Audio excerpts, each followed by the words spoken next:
My name is Arthur, and for 6 months, the Stanley Hotel has been my world.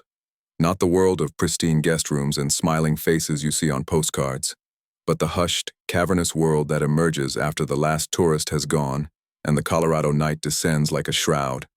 I'm a night guard, a glorified babysitter for a building that has stood for over a century, breathing in the thin mountain air and exhaling stories. Most people who take this job are believers. They come looking for a thrill, hoping to catch a glimpse of Flora Stanley playing her spectral piano or see the ghostly children giggling on the 4th floor. I wasn't one of them. I took the job because it paid well and offered the kind of solitude I craved after a messy divorce that had left my life in shambles. I needed quiet. I needed a routine. The Stanley, with its predictable rounds and echoing silence, seemed like the perfect anesthetic for a bruised soul. My life was a simple loop. Clock in at 11 p.m., walk the labyrinthine corridors, check the boiler room, ensure the doors were locked, and drink lukewarm coffee from a thermos until the first signs of dawn painted the Rockies. The stories were just that, stories. The hotel's fame, largely thanks to a certain horror writer, was a marketing goldmine. The management encouraged the ghost tours, sold souvenir shot glasses with red rum printed on them, and discreetly profited from the morbid curiosity of its guests. I saw it all as a harmless bit of theater. The creaks and groans of the old building were just the settling of aged wood. The flickering lights were faulty wiring.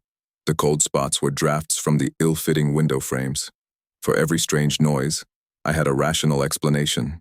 I was in control of my reality, a reality built on logic and observation, not on campfire tales. The first crack in that foundation appeared about a month into the job. It was a Tuesday, a particularly quiet night with only a handful of rooms occupied. I was on the 2nd floor, my footsteps muffled by the thick, patterned carpet. As I passed the grand staircase, a sound drifted up from the lobby below, a single, clear note from the piano in the music room. It hung in the air for a moment, pure and melancholic before fading into the oppressive silence. I froze, my hand hovering over the railing. My first thought was a guest. Some drunk tourist, emboldened by whiskey from the bar, had decided to try their hand at composing. I descended the stairs, my mag light cutting a sharp beam through the darkness. The music room was empty. The lid of the grand piano was closed and locked, a fine layer of dust undisturbed on its polished surface. I checked the lobby, the bar, even the restrooms. Nothing. Just the hum of the ice machine and the rhythmic ticking of the grandfather clock. I chalked it up to acoustics, the wind, my own tired mind playing tricks on me. Night shifts can do that. They warp your perception, blur the lines between what's real and what's imagined. I documented it in my log, unidentified sound from music room, and moved on, pushing the incident to the back of my mind. But it was a seed of doubt, planted in the fertile ground of my self-imposed isolation. A few weeks later, it happened again, but this time it was more personal.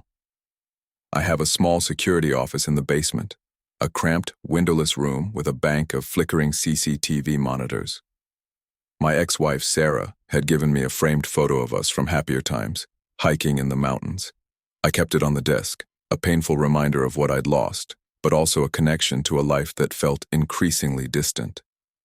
One night, after completing my first round, I returned to the office to find the photo face down, my heart hammered against my ribs. I was the only one with a key to the office. The cleaning crew had already left for the night. I scanned the monitors, my eyes darting from one grainy, black and white scene to another. The hallways were empty. The doors were secure. There was no one there. Again, I found a rationalization. A vibration from the old building, a mouse scurrying behind the desk. It was flimsy, I knew, but it was all I had to hold on to. To admit otherwise would be to acknowledge a loss of control, a violation of the predictable world I had so carefully constructed for myself.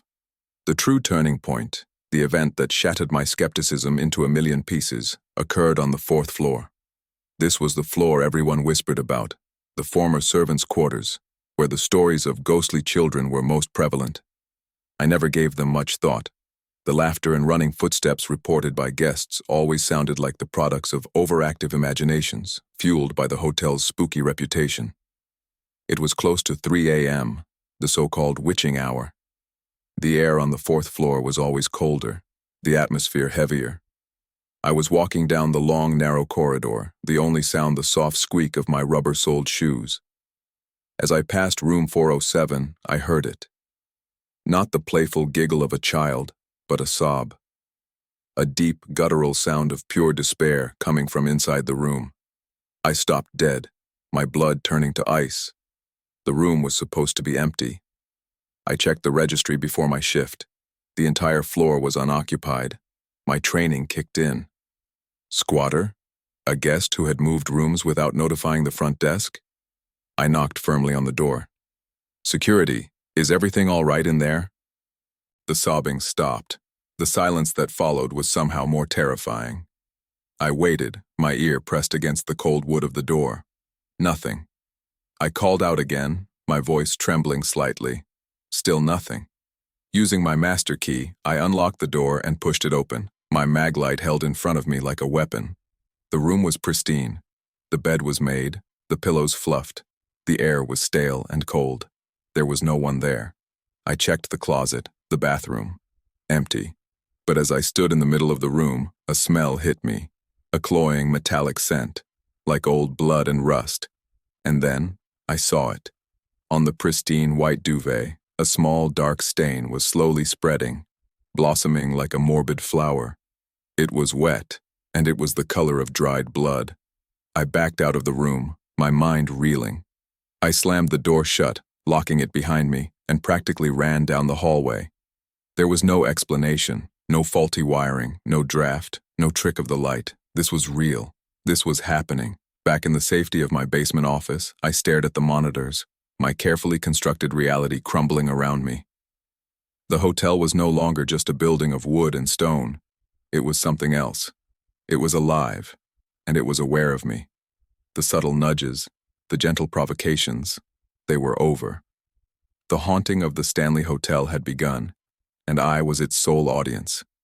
I looked at the framed photo of Sarah and me, and for the first time I felt a primal fear. I was not alone in this vast, silent place, and whatever was here with me was not friendly. My desire for solitude had been granted, but it was a shared solitude, and my companion was a silent, weeping thing that bled on the beds of empty rooms.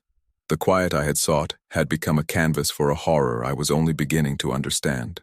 My skepticism, once a shield, was now a liability. The world, I knew, had been a lie, a thin veneer of normalcy stretched over a gaping abyss of the unknown. And I, Arthur, the man who believed only in what he could see and touch, was falling headfirst into the darkness. The real ghosts of the Stanley weren't the ones in the movies or the ones the tour guides prattled on about. The real ghost was the building itself, and it had a story to tell, a story written in tears and blood. The next few nights were a blur of hypervigilance and creeping paranoia. Every creak of the floorboards, every gust of wind rattling the window panes sent a jolt of adrenaline through me. Sleep became a luxury I couldn't afford. When I did manage to doze off during the day, my dreams were filled with long, dark corridors and the sound of weeping. The hotel, once a place of quiet refuge, had become my personal prison. I knew I couldn't go to my boss, a pragmatic man named Henderson who viewed the hotel's haunted reputation as a charming but ultimately fictional marketing tool. He would have laughed, told me to lay off the caffeine, and maybe suggested I take a few days off. But I couldn't leave. A morbid curiosity, a desperate need for answers, had taken root in my fear. I had to understand what was happening to me, what was in this hotel. My investigation began in the hotel's archives, a dusty, neglected room in the sub-basement filled with old ledgers, blueprints, and boxes of forgotten documents. I told Henderson I was doing a routine inventory of historical assets, a lie he readily accepted. For hours, I sifted through brittle, yellowed papers, the air thick with the smell of decay and time. I found guest registries from the early 1900s, maintenance logs detailing boiler repairs and electrical work, and promotional brochures boasting of the hotel's modern amenities. But there was nothing about room 407, nothing about unexplained events or strange occurrences. The isolation was crushing. I tried talking to one of the older bellhops, a man named George who had worked at the Stanley for over 30 years. He was a walking encyclopedia of the hotel's public-facing ghost stories: Flora, the children, the cowboy in room 428. I bought him a beer after his shift, hoping to pry something more from him.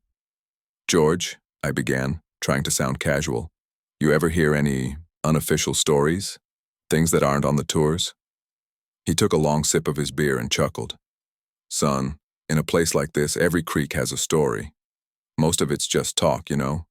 Keeps the tourists happy." "What about room 407? I pressed, my voice barely a whisper. His smile faltered for a fraction of a second, a flicker of something in his eyes before it was gone. "Nothing special about 407, just another room." He clapped me on the shoulder, a little too hard. "You're spending too much time alone in the dark, Arthur. It'll get to you." He was shutting me down, closing a door I didn't even know was there. He knew something, I was sure of it. But he wasn't going to tell me. I was an outsider, a threat to the carefully curated narrative of the hotel's benign hauntings. The happy, harmless ghosts were good for business. A weeping entity that bled on the furniture? Not so much. My desperation led me to the local library, to the musty confines of the town's historical records.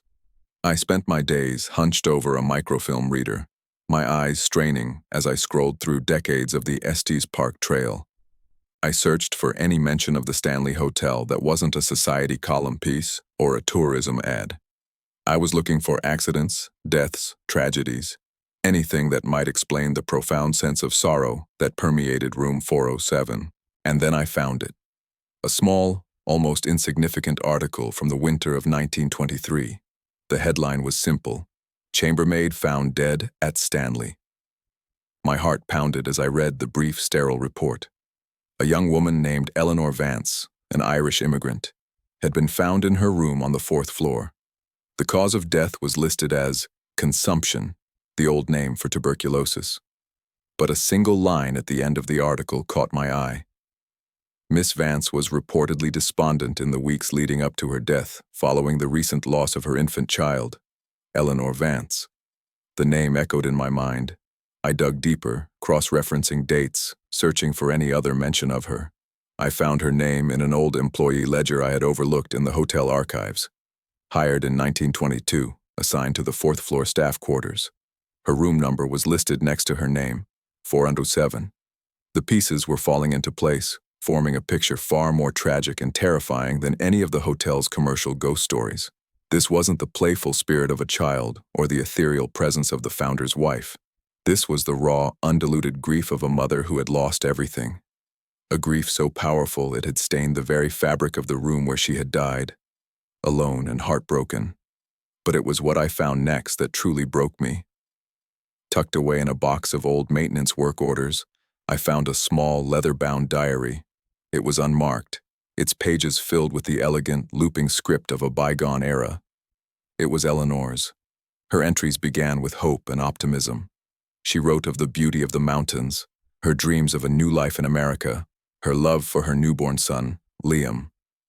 But then the tone shifted. The entries became shorter, more frantic. She wrote of Liam's cough, his fever, the doctor's grim prognosis, and then, a single tear-stained page. "He is gone. My little bird has flown.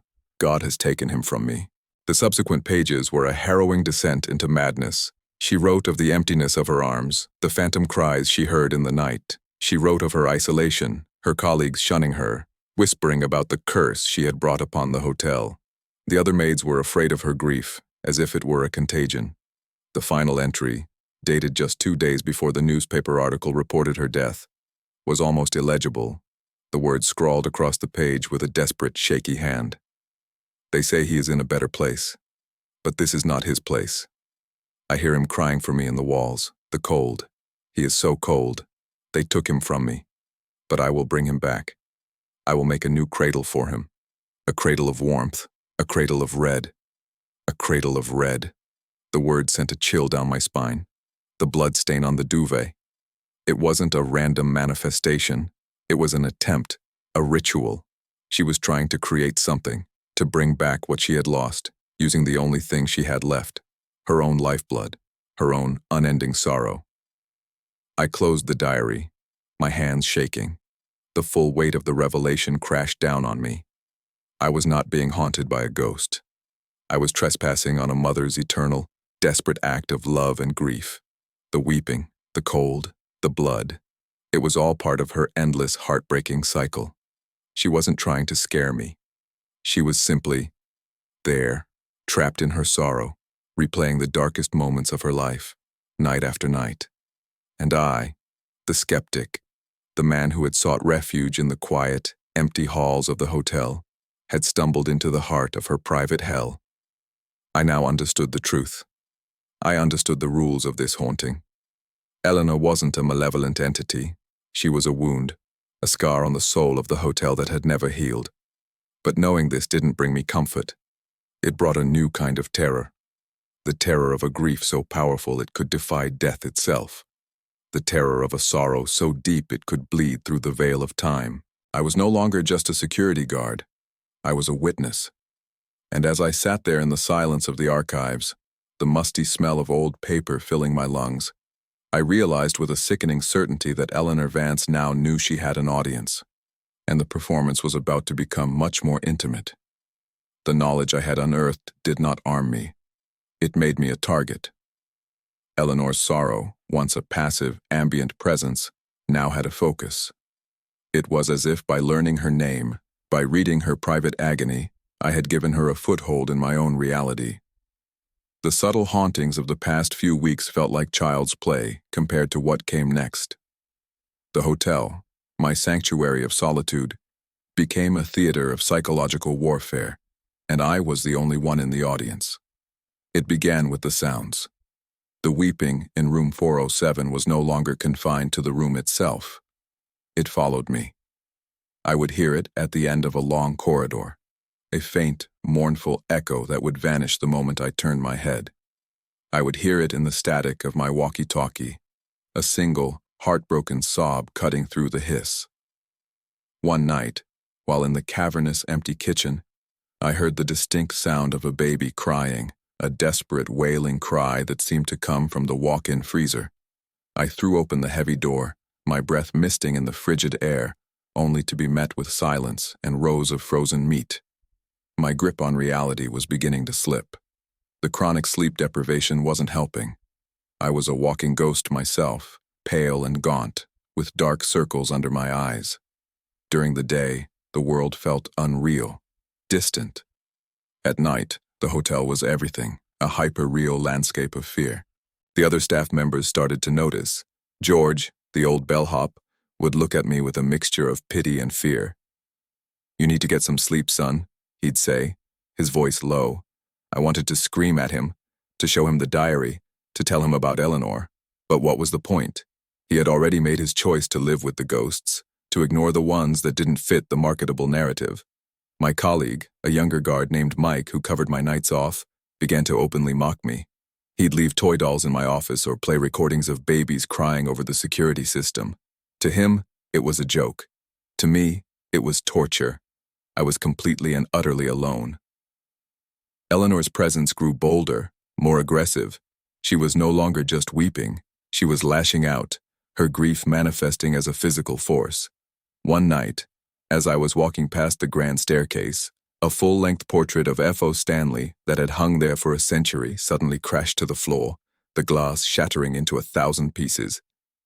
Another time, in the billiard room, the heavy, solid oak balls began to roll across the table on their own, clacking against each other in the dead silence. She began to invade my sanctuary, my small basement office. I would return from my rounds to find the room in disarray, papers scattered, chairs overturned. The framed photo of Sarah was her favorite target. Sometimes I'd find it turned to the wall. Other times, it would be on the floor, the glass cracked. One morning, I came in to find the glass completely shattered and a single, bloody fingerprint smeared across Sarah's smiling face. That was the breaking point. This was no longer just a haunting. It was an attack. Her grief was so powerful, so all-consuming, that it had curdled into something bitter and possessive. She had been alone in her misery for so long, and now that she had my attention, she would not let me go. My presence, my life, my memories, they were an intrusion, a reminder of the world she had lost. She wanted to erase them. She wanted to make my world as empty and broken as hers. I knew I had to get out. My sanity was fraying, my health deteriorating. I was losing weight, my hands had a constant tremor, and I was prone to fits of paranoia, jumping at every shadow. I decided to quit. I would work one last shift, hand in my resignation to Henderson in the morning, and never look back. That final night, a blizzard descended on Estes Park, burying the hotel in a thick blanket of white. The wind howled like a banshee, rattling the old building to its foundations. The power flickered and died just after midnight, plunging the entire hotel into a primal darkness. The emergency generators kicked in, but they only powered the main fire alarms and a few dim emergency lights in the hallways, casting long, distorted shadows that danced like specters. My radio was dead. The phone lines were down. I was cut off from the outside world, trapped in the belly of the beast with a grieving, angry spirit. A profound sense of dread settled over me. This wasn't just a blizzard. It felt like the hotel itself was holding me hostage, creating the perfect, isolated stage for our final confrontation. I grabbed my most powerful flashlight and decided to stick to the main floor, to stay away from the fourth floor, away from room 407. But Eleanor had other plans. As I stood in the lobby, the beam of my flashlight cutting through the gloom, I heard a sound from above, a soft, gentle lullaby being hummed.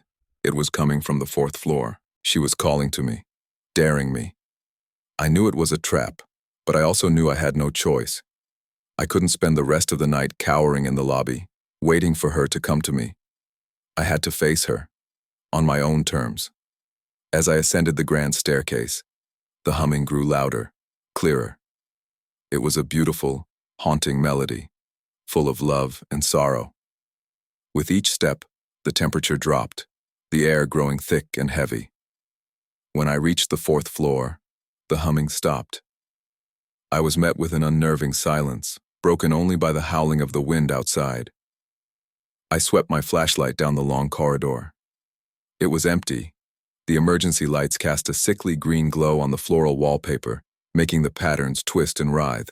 My heart was a frantic drum against my ribs. I took a tentative step forward, my shoes squeaking on the polished floorboards. That's when I saw it. The door to room 407 was ajar, a sliver of impenetrable darkness in the dim hallway. The humming started again, this time from inside the room, a soft, beckoning tune. This was it, the final act. My fear was a cold, hard knot in my stomach, but beneath it was a flicker of resolve. I had to end this, for my own sanity, for my own survival. I pushed the door open and stepped inside, into the heart of Eleanor Vance's eternal, sorrowful night. The cradle of red was waiting for me. The air inside room 407 was frigid, a dead, suffocating cold that seemed to leach the warmth from my very bones. The only light was the weak, wavering beam of my flashlight, which seemed to be swallowed by the oppressive darkness. The humming had stopped the moment I crossed the threshold. The silence was absolute, heavy, and expectant. My light fell upon the bed first. The pristine white duvet was gone. In its place, the mattress was covered with a dark, rust-colored stain that had soaked deep into the fabric. The metallic smell of old blood was overwhelming, and I had to fight the urge to gag. The room was a wound, and I was standing in the middle of it. I swept the beam of light around the small space. The furniture was draped in shadows, the mirror above the dresser a black, vacant eye. Nothing was out of place, yet everything felt wrong. The very geometry of the room seemed to have shifted, the corners darker, the ceiling lower. It was a place of immense, concentrated sorrow, a black hole of grief that pulled at the edges of my sanity. "Eleanor?" I whispered, my voice a dry, cracking sound. The name felt heavy, dangerous, in the charged silence. A floorboard creaked behind me. I spun around, my light cutting a frantic arc through the darkness. Nothing, just the closed door. But I knew I wasn't alone. I could feel her. A palpable presence, a weight in the air, a cold pressure against my skin. Then, a sound from the corner of the room. A soft, wet, scraping noise. I aimed my flashlight, my hand trembling so badly the beam danced on the walls. In the far corner, Near the window was a rocking chair.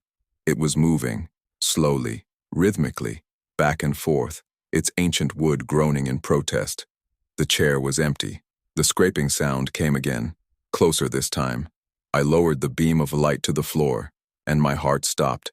A dark line was being drawn on the wooden floorboards, a wet, glistening trail of blood slithering towards me from the rocking chair. It was as if an invisible finger was tracing a path, a map of her pain. I scrambled backwards, my back hitting the cold, solid wood of the door. I fumbled for the knob, my fingers slick with sweat. It wouldn't turn. Locked. Trapped. The scraping stopped. The rocking chair was still. The room was plunged back into a terrifying silence. And then, the weeping began. It wasn't the distant, mournful sob I had heard before. It was right next to me, in my ear. A raw, agonizing wail of despair that bypassed my ears and drilled directly into my skull. It was the sound of a soul being torn apart, over and over again. I clapped my hands over my ears, but it did no good. The sound was inside me. I squeezed my eyes shut, my entire body shaking uncontrollably. "What do you want?" I screamed into the darkness, the words torn from my throat. The weeping stopped. A voice, a soft, ethereal whisper filled the room, seeming to come from all directions at once. "My baby. He's so cold." My eyes snapped open. Standing between me and the blood-soaked bed was a figure. A tall, slender woman in a tattered, old-fashioned chambermaid's uniform. Her form was translucent, her edges blurred, as if she were made of smoke and moonlight. Her face was a mask of pure, unending anguish, her eyes dark, hollow pits of sorrow. In her arms, she cradled a bundle of what looked like rags. Eleanor. She took a step towards me, her feet making no sound on the floor. "You read my words," she whispered, her voice a symphony of grief and accusation. "You woke me. Now, you will help me." "Help you how?" I stammered, my back pressed so hard against the door I thought it would break. She looked down at the bundle in her arms, and a terrifying, delusional tenderness filled her expression. "He needs to be warm. He needs a cradle of red." She held the bundle out to me. My flashlight beam fell upon it, and a strangled cry escaped my lips. It wasn't a bundle of rags. It was a pillow, taken from the bed, and it was soaked, dripping, with fresh crimson blood. Her blood. "Help me," she pleaded, her voice cracking, her ghostly form flickering. "Give me your warmth. Give me your life. It is the only way to make him quiet." In that moment, I understood. This was the sacrifice her grief demanded. She didn't want to hurt me out of malice. She wanted to consume me, to use my life force, my warmth, to fuel her desperate, impossible ritual, to create her cradle of red. The primal instinct for survival took over. I was not going to be a sacrifice. "No," I said, my voice gaining a strength I didn't know I possessed. "He's gone, Eleanor. Your son is gone." Her face contorted, her sorrowful expression melting away into a mask of pure rage. The temperature in the room plummeted, and my breath plumed in front of me. "Liar!" she shrieked, her voice no longer a whisper, but a deafening roar that shook the very foundations of the room. The furniture began to rattle violently. The mirror on the wall cracked, a spiderweb of fractures spreading across its surface. The blood on the floor began to bubble. Eleanor's form solidified, her translucent figure becoming a terrifying solid presence of pure, white-hot fury. She lunged at me, her fingers elongated into claws, her face a vortex of screaming madness. I didn't think. I reacted. I threw my heavy maglite at her, a desperate, useless gesture. It passed right through her, clattering against the wall. But in that split second, her form flickered, and it was enough. I threw my shoulder against the door, all my weight, all my fear, all my desperation behind it. The old lock, strained by the supernatural pressure in the room, splintered. The door flew open and I stumbled out into the hallway, gasping for air, my lungs burning. I didn't look back. I ran. Down the corridor, down the grand staircase, my feet pounding a frantic rhythm of escape. I didn't stop until I burst through the front doors of the hotel, out into the raging blizzard. The icy wind and stinging snow were a relief. A baptism, washing away the suffocating cold of room 407. I ran until the ornate, looming silhouette of the Stanley Hotel was just a dark shape behind the curtain of falling snow. I didn't stop running. I never went back. I left my car, my belongings, everything. I walked through the storm until I reached the edge of town, where a snowplow driver found me, half frozen and babbling incoherently. My survival was not a victory. It was a reprieve. The Stanley Hotel is still there, standing sentinel in the mountains, keeping its secrets. And Eleanor is still there, trapped in her eternal loop of sorrow, forever trying to build her cradle of red. I live a different life now, 1,000 miles away, in a place where the sun is hot and the nights are filled with the mundane sounds of traffic and life. But I am not the same man. I am a survivor, but my soul is scarred. I can no longer find comfort in silence or solace in the dark. Every quiet moment is an invitation for the weeping to return. Every shadow holds the potential for a face of sorrow. I have seen what lies beyond the veil of our reality. I have felt the cold touch of a grief that defies death. The Stanley Hotel is more than just a haunted building. It is a tomb, a monument to a pain so profound it has become a permanent feature of the landscape. The tourists and ghost hunters can have their stories of playful spirits and spectral pianists. They can have their movies and their t-shirts. But I know the truth. I know that the most terrifying ghosts are not the ones who rattle chains or slam doors. They are the ones who weep, the ones who love, the ones who bleed. And their sorrow is a stain that can never be washed away. I know now that some doors are never meant to be opened, and some stories are better left untold.